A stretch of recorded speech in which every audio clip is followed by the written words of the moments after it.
Nós temos punda, e agora toma nota, o adicto na droga está limpando o edifício caminhando drumi. Aqui dentro uma sociedade tem roupa, sushi, tour caminha dentro do edifício e aparentemente, segundo essa informação, se ele corre passa no sítio e a ordenar para limpar a área aqui. Para um tempo acaba, o edifício de Punda pegava o pombo de gasolina que usar para adicto na droga.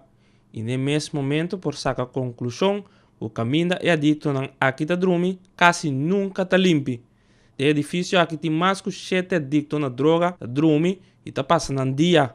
Cada um também com uma coisa sushi do edifício, com a monta e vira quase um landfill. Se ele corre passa para a situação, e toma nota com esse aqui não por. Todo tipo de insecto tem dentro sushi e no papel mês de sangura. E dentro cercania tem negócio e net de nan banda um foco de sangura.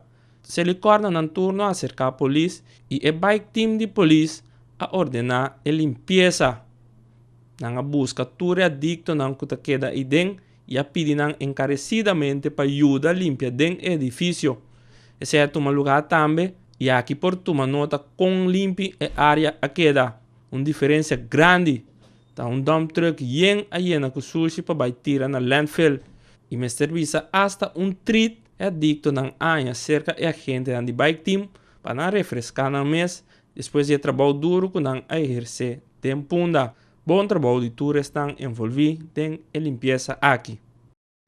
Dia mais, o que nós tomamos nota de adicto na droga, limpando o edifício, caminha na abimpone quantidade de porcaria dentro e truck aí essa turcos vai com e agora o edifício está limpo.